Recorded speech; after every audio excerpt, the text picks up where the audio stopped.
But totally open to questions. We can give some updates. Mike, do you have anything you want to start off with?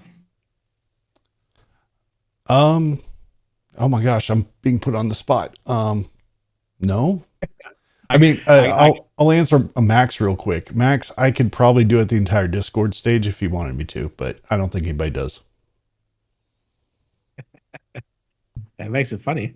What? A Kermit the Frog voice the entire time? I don't think so.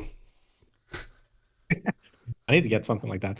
But the only, I mean, obviously, posted an announcement, just a reminder to, based on the previous announcements, any antennas that are being onboarded now, we've added kind of a banner on the registration page. So please keep in mind if you onboard an antenna now that does not qualify based on the rules in the previous announcement for the free dongle, you will have to buy the dongle later this year when it's released. So just to make sure everyone is, no one makes the wrong decision and then gets caught off guard when they have to buy the dongle.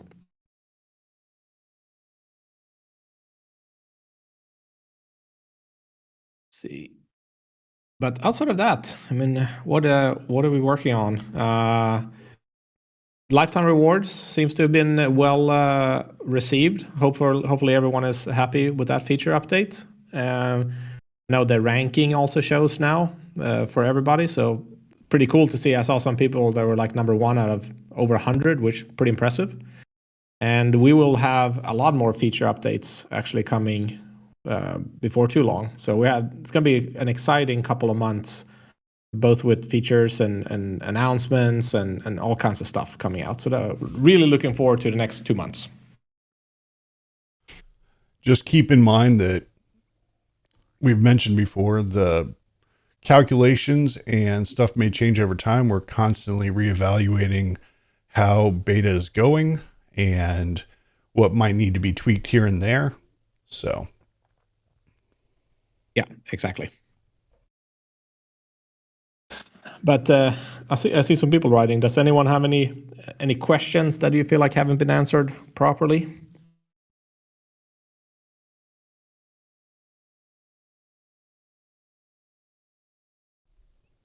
Dromator. Can you? I'm not sure I fully understand your question. But the one functionality that we will release, I don't know exact time frame, but not too long, is essentially being able to see if you click on a red hex on the map, you can actually see the coverage of that station, because we want to make it a lot easier for people to evaluate if it's worthwhile or not to host in a specific area. So that's one thing that's going to come, which I think will be really, really nice for everyone to have.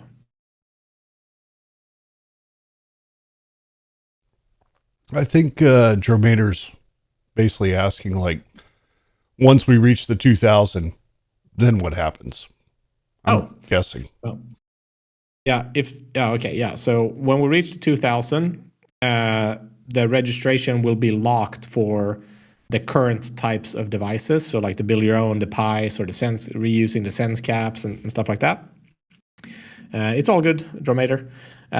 So after we reach that 2000, then we'll release more of a plug and play hardware this fall, and we're gonna work with third-party manufacturers. So we're not gonna manufacture ourselves, but you will have to use the approved hardware, and we will come out with very specific details on what hardware is approved or not.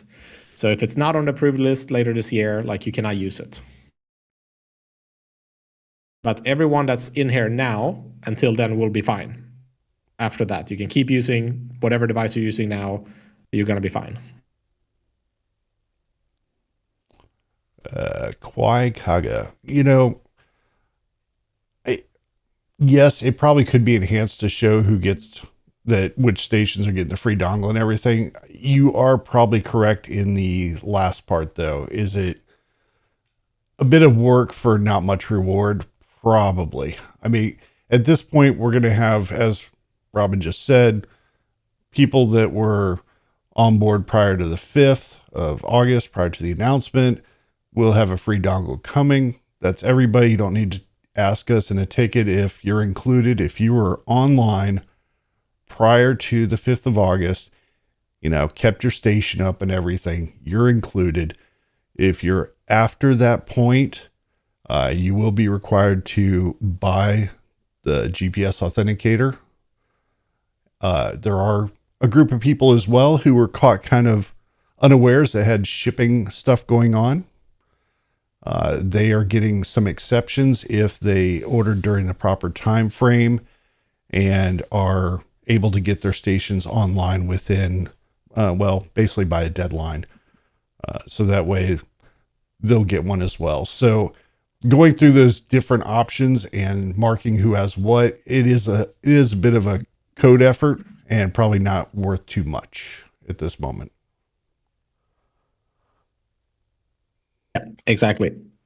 But I think there's Mike. I don't know if you told me something, but I thought there was like 390 spots left, and maybe actually 300 more closer to 350. What did you see? Yeah. So, I mean, give or take, I don't have exact numbers because some of our math is just based off of the average stuff we look at daily for who's online very recently.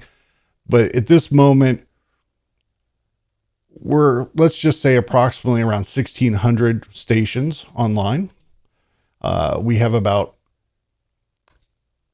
I'd say about 50 or so dongles that will be given out as exceptions for people who had, like I mentioned before, shipping underway and were waiting hardware when the announcement came. So yeah, maybe around 350 or so right now, spots free, give or take. Yeah, yeah. So still a few spots left. But yeah, so we'll see. I don't know exactly how long that's going to take to fill up. Obviously, we saw a little bit of an uptick since the announcement, so not sure how that's going to continue.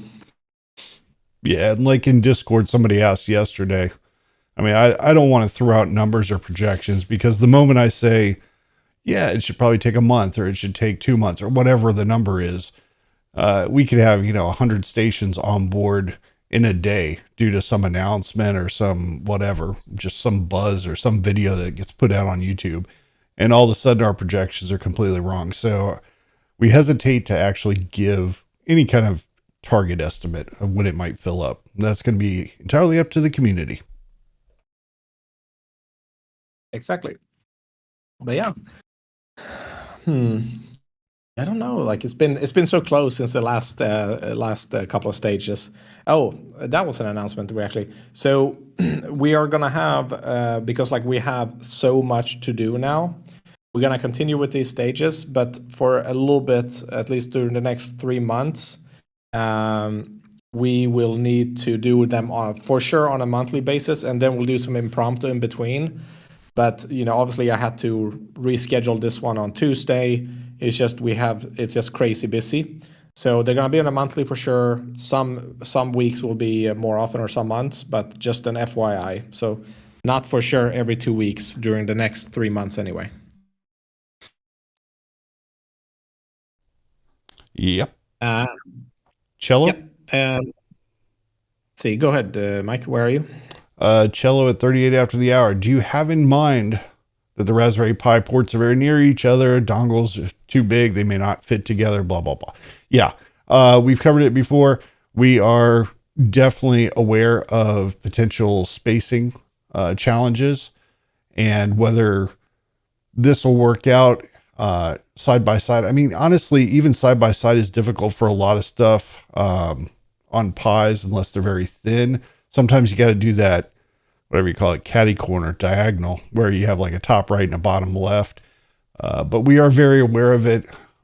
No matter what, we will have a solution. Even if worst case scenario comes with a pre-approved USB extension cable, which some people would prefer anyway due to stress relief. You don't want something hanging off of a USB port if you don't have to.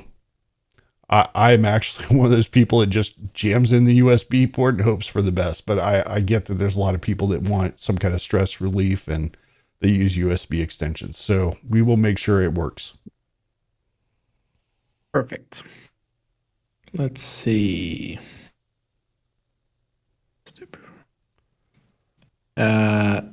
Does the approved hardware include antennas, cables, amps, filters, SDRs? Yes. On the cable, though, we are not 100% yet because some people need a much longer cable. So we're looking at, it's going to come with some type of cable. We're trying to figure out what length is good there. But the amps and the filters and the SDRs and antenna will be included. And correct me if I'm wrong, Mike, if I missed anything there. No, that's fine. And I mean, I'd also potentially like to point out that when we talk about amps, filters, SDRs, and everything, we're all thinking of it like separate components. There's a fairly good chance that approved hardware might be configured differently. Things might be on PCBs, they might be embedded differently. So you may not have the typical layout you think. Like you're probably not going to get a device that looks like a Raspberry Pi with dongles just attached, just like you would build yourself. It'll probably be something a little more involved from these people. Yeah, it's not a Raspberry Pi and an SDR enclosed in a case. It's going to be a really, really nice device.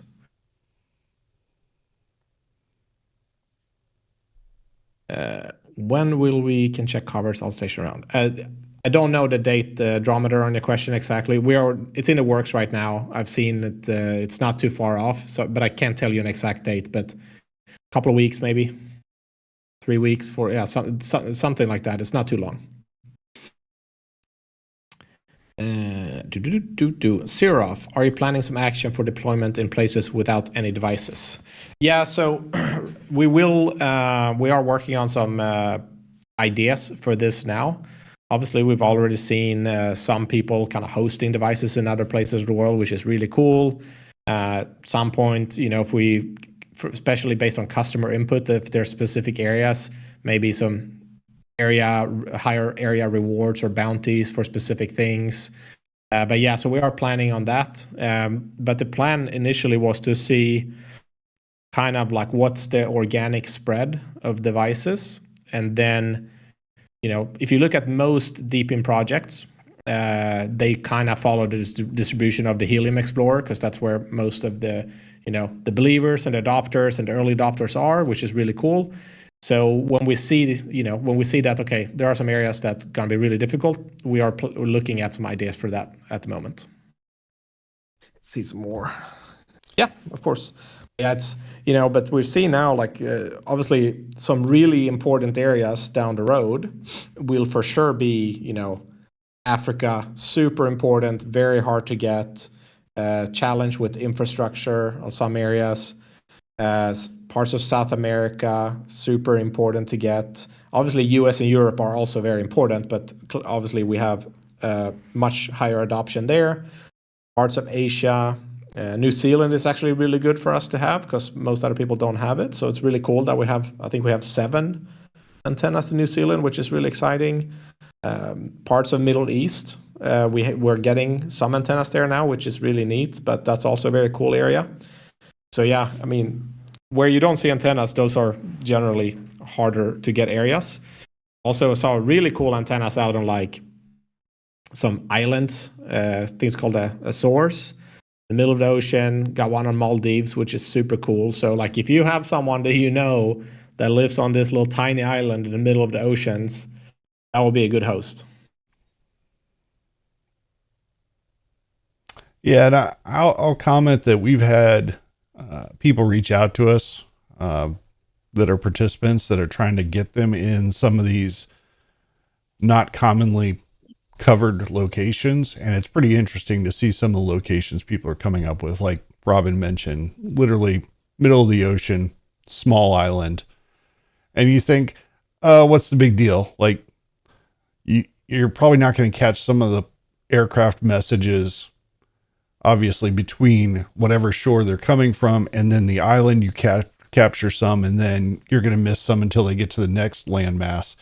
But that's interesting data to be able to calculate, like, are they on time at this point in the flight, or are they behind or ahead? Could be due to trail winds or headwinds or something. So it's really cool. Yeah. Mike, can you hear me okay, or is it just Melly that's having some sound issue? Yeah, you're clear. Okay. And my recording software says you're perfectly fine levels. Okay, cool. Melly, maybe it's on your end. Let's see. Get closer to the speaker. Just kidding.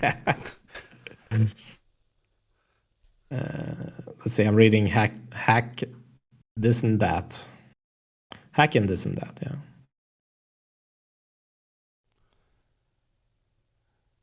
How do we plan to manage the vendors so we don't befall the same fate as some of the other projects that have had vendors, fall and have issues? So I mean, that's why it's taking a little longer, because we're talking to a lot of vendors and we're collecting, references to see. But what I would assume, at least with our project, like, when Helium launched, I don't know what they sold, 1 million hotspots, quite a lot. I don't foresee the pressure being the same on Wingbits. Like, that would be too many hotspots. But so we're talking with several to make sure we have some good options, people that are proven to deliver, and the bigger vendors. So we're doing our best. Obviously, you never know until it's launching how it's going to go, but we're spending a lot of time and effort on evaluating that. Yeah, and if I could just add to that, so remember that when Helium came out, not that we want to just sit and talk about other projects, but in general, it was one of the first, if not the first, to try something on this scale. And you're talking about building new devices that hadn't been figured out before in a situation where a pandemic also happened and supply chain got really obliterated. Not only from industries that we would deal with as tech people or crypto enthusiasts, but also obviously across vehicles, appliances, everything else, and it caused this huge shortage. So I think there's been a lot of lessons learned by manufacturers.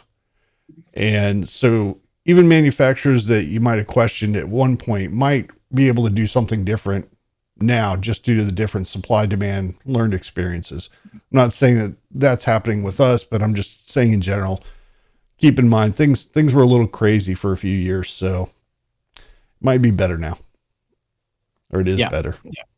Yeah.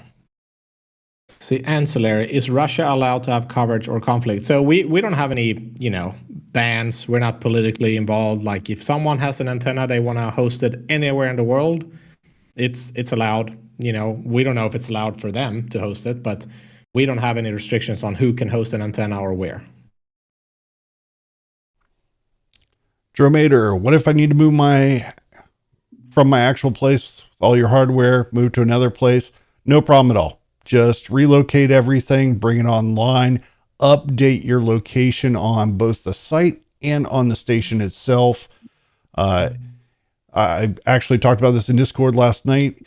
If you move the station a little bit, you probably won't notice anything too much on your rewards or on TAR 1090 or Rita or Graphs 1090. But the further you get from the original install location, if you don't update that on the Pi, you'll start losing messages. That's done intentionally by ReadSB as a decoder to remove errant messages, spoofed or corrupted messages. So I just want to clarify, make sure you update in both locations, on the site and on the hardware. Yep. Let's see.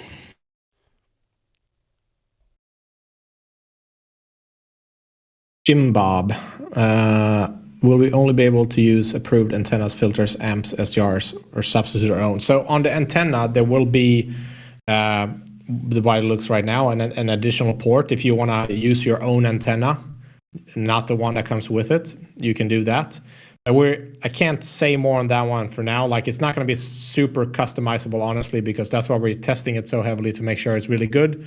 and in line with kind of what we need from a customer perspective. But the antenna, I know for a fact you can substitute your own if you wish.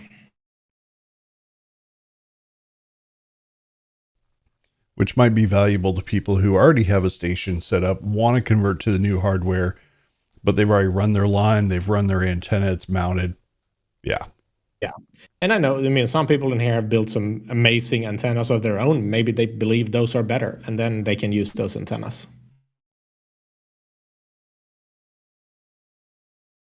Because, I mean, obviously, if we built a device that cost $10,000, we could make the antenna incredible, but we want to make sure we have a reasonable cost device that's real as high end as we can get it for that cost.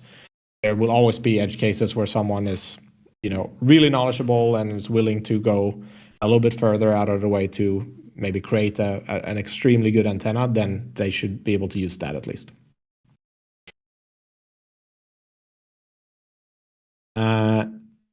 Let's see where, okay. I don't know if it's a mobile issue or I don't know. Seems like most people are okay there, Taco Man. GNS N-Trip X Bill. What are the differentiations you're planning against the bigger vendors? I'm not sure I fully understand your question. Could you expand a little bit on what you mean? Like how we're presenting ourselves to the bigger vendors to get them to be interested, or what exactly do you mean? Yeah, I guess there's two options. Is it how we're interacting with them, or is it technical? Like on a technical level, or do we have any differences? Let's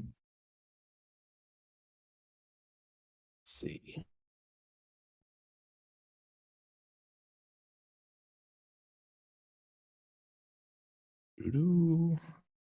Where are you at, Mike? I'm scrolling. I'm reading. I'm just reading through.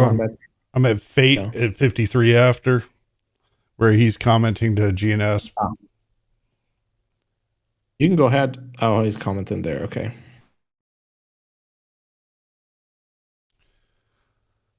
What's the end benefit to Wingbits for station owners, or the value to Wingbits? Love the hardware side, but the crypto side will need to be managed carefully as well. Yeah, I don't know if I can comment or if that's just more of a conversation. I do think it is a differentiator that we pointed out before is the fact that we are rewarding participants. This is not a you join, you submit data.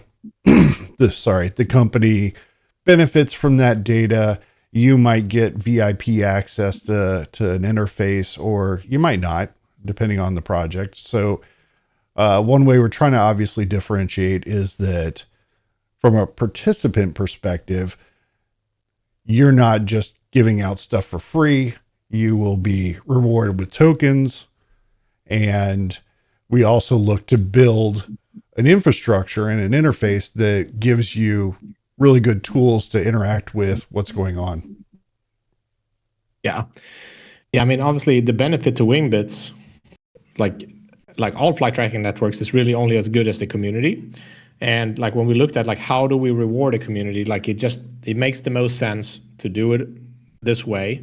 So, right now the good thing about testnet is we can analyze and see, we're always analyzing like what are the token earnings for different participants and different, really good coverage versus poor coverage, and what area is there a lot of other station owners or not in that area, and trying to combine the value that a data provider gets, or a community member, based on the value that they provide in commercial terms. So we will do some smaller iterations to the formula as we learn more and we get more feedback and we do more. But like our goal is that everyone that's, if you're a good provider and you provide valuable data, like you should feel like it's worthwhile being in the project in terms of the rewards you earn.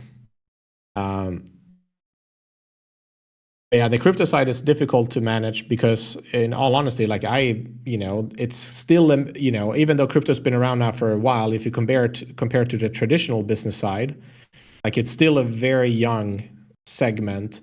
It's not mature yet. It's really, not enough projects have been out there long term proving that, this is a model that's really good. And also the model, I think, is very bespoke based on like your needs as a project. The tokenomics have to change. So it's difficult because it's new. No one has like the silver bullet for how to do it. But we feel like we're on the right track. There's still some iterations needed, but we feel pretty comfortable that it's going to be pretty nice.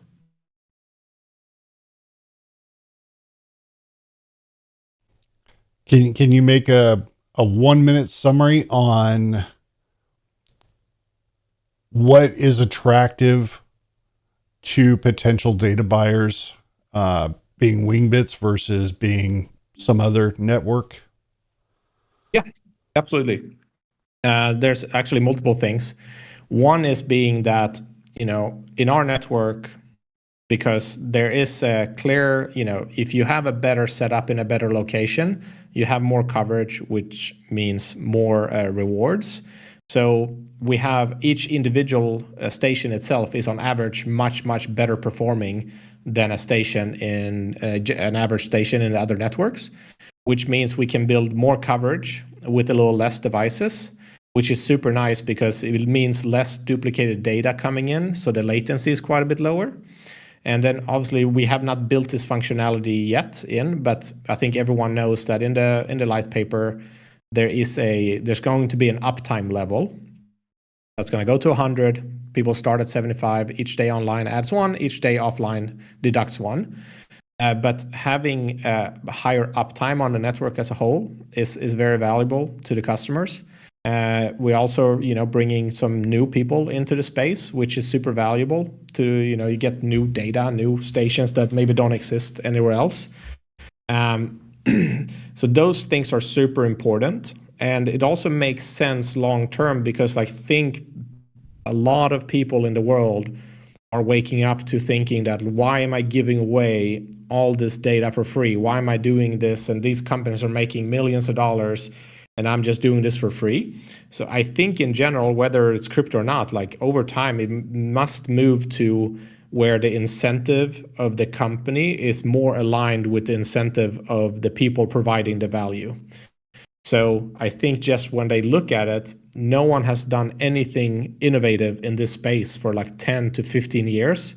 So when we talk to potential buyers, just the fact that, look, we have a new view on how we think this should be done. We want to make sure that the most valuable aspect of the business is the community, because without community, we have no data, and we want to make sure we reward them properly. I just think they really like the vision. And I think it makes total sense. Like, why should not the people that are building the network and submitting data get something in return? So it's pretty cool. And then when the hardware is out, that's a big reason why we're doing this hardware. So obviously, one is we want to make sure that we keep cheating to a minimum, because people in here have probably been in the space for a long time in many projects. People game it, people cheat. Like, it's kind of inevitable when there's a reward to be had. So that's one aspect of the hardware. But the other one is securing the network from spoofed data and making sure and providing a validation to the customers that these devices are where they say they are, which can be used for MLAT, better locations. But it's harder to spoof data, or impossible to spoof data, hopefully. Then no other network can provide that validation that this data is guaranteed to be at this quality.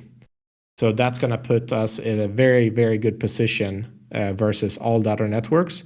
And if we can reach global coverage with a secure network, there's literally no reason why we couldn't take just a massive market share away from the existing players. And that would be good for us, and it will be good for the community because it will go back to you guys. Perfect. More than a minute. Yeah, that's fine. I mean, well, there were multiple questions related to it, so I figured why not just tackle it in one. And to speed us through the other stuff, if you're good, I'm just going to give you, excuse me, some people that ask questions in their question, and you can respond unless I'll take it for you. Does that sound good for a few seconds? Mm-hmm. All right. So Geo Hay is asking, what's the timing for having the pre-made or the approved hardware available? He joined a little bit late, so he's asking, or she. Sorry, Mike, you cut out. What did you say? Oh, that GeoHey is asking, what's the timing on the approved hardware? Basically. Yeah, I mean, right now it's like I would say like November.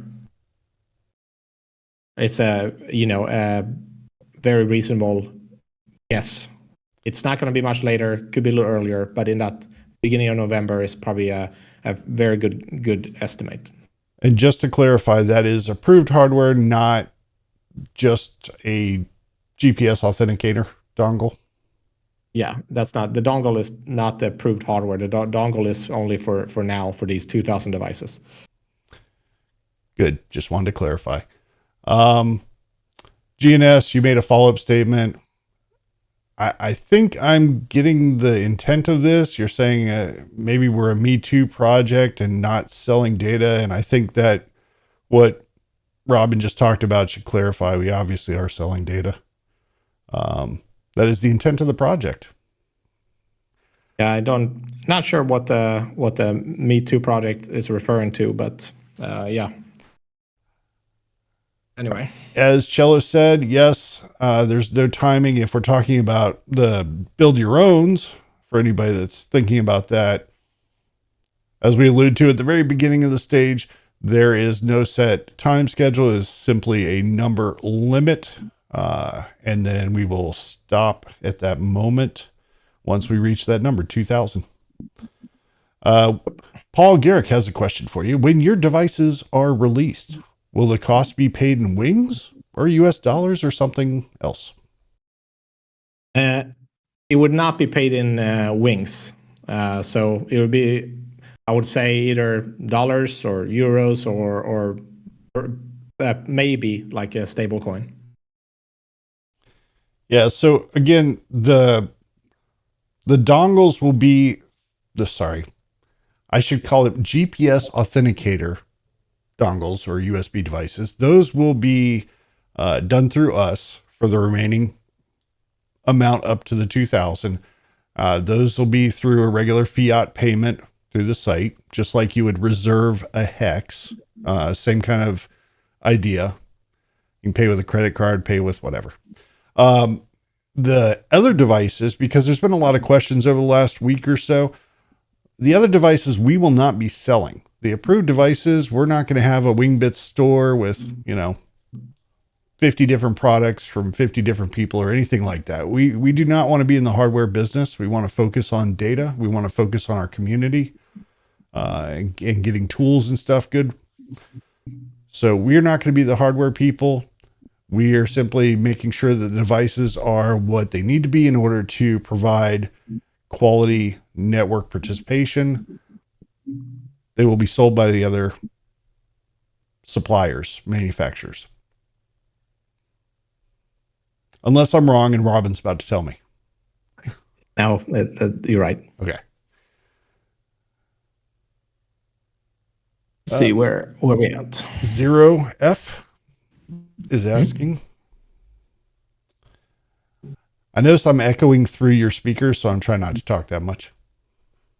Oh, it's it. Oh, yeah. Maybe I should have worn my headphones. But for the token side, guess you have everything related to Europe's legislation, because if I remember, the company is registered in Sweden. So we have the foundation, the Wingbits Foundation that owns all the tokens, is in Singapore. But we do have everything related to Europe's legislation figured out. We have a lawyer that's helping us here. We have a lawyer also in a law firm in Singapore, and the MiCA regulations are coming out this year, so we're already working on that. We have to do a financial white paper to adhere to those regulations. So we are very well aware of what's coming. On the US side, obviously, we're not located there, but that's a little more difficult to decipher, to be honest. It's very, very much a gray area.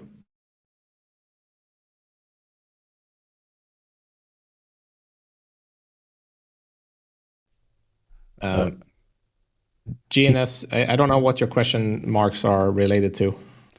Tiku has a question though before that. So with the currently uncovered locations around the world, are higher traffic routes more valuable to the Wingbits project? And if so, is there a top 5 or so areas to be covered by stations? That's actually a pretty good question. Top 5. Yeah, I can give you some dream locations of mine. Let's pull them up right here, and I'll let you know. Is one of them being on the moon with a super Yagi like pointed at the Earth? Exactly. No, but I mean, I can start with some, just some like maybe not so hard to get in the US, Utah and Wyoming, completely empty from stations. So if you don't want to go, if you're in the US and you don't feel like going outside of the US, those states would be nice. You go, I mean, if you look at obviously, if you just go on the map and look at where the stations are hosted, if you look at South America, the entire West Coast, all the way down to Chile, we have some antennas in Santiago, but the entire West Coast, East Coast, Brazil is mainly uncovered. Africa, and we got the ones in Nigeria, which are super exciting. We have 3 in South Africa, 1 in Kenya. Up in Morocco would be really cool. Egypt would be really cool. And then I mean, any area where you say, look, it's just black on a map. If you use dark mode, there's no white dots. Like those would be amazing. Yeah, for US, 2 states pretty much. I know that this is going to be more difficult just due to population, but I would love to see some in Northern Australia as well. Yes, that'd be what. Max, what's that called? The northern tip. There's like I can't remember the name of it. There's a little town up there. That would be cool to have one there. No Man's Land. No, yeah, no Man's Animals Land. trying to kill you. Is that what it's called? Yeah.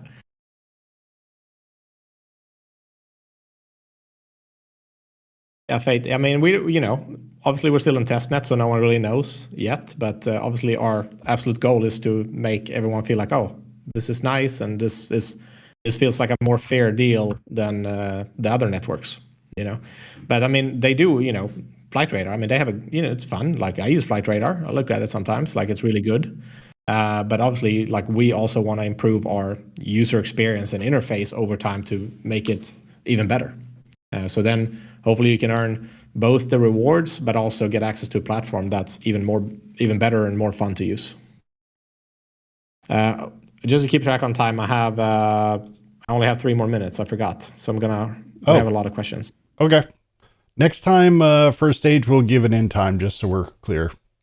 Apologize to everyone. Let's see.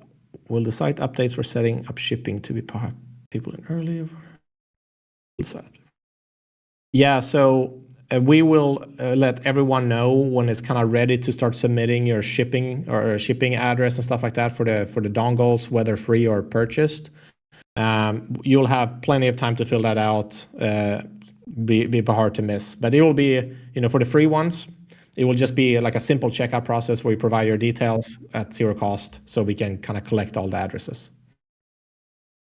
I think I also answered your question in Touch PC Designs. You will submit your information where you want it shipped.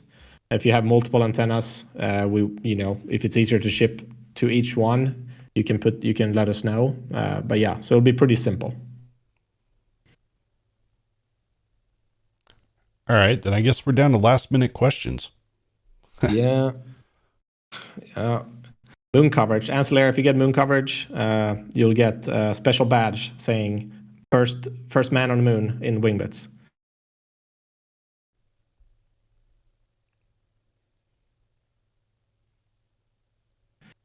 Let's see. Is any more?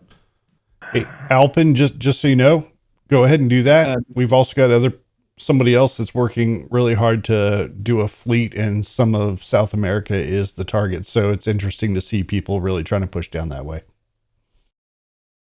Yeah. Max, I was speaking about Darwin. That's the one I was thinking about. Oh, so like Darwin Awards. Is that what it is? You go up there and, that's the end of you? Yeah. Maybe that's how I named it. Like if you go up here, that's Darwin.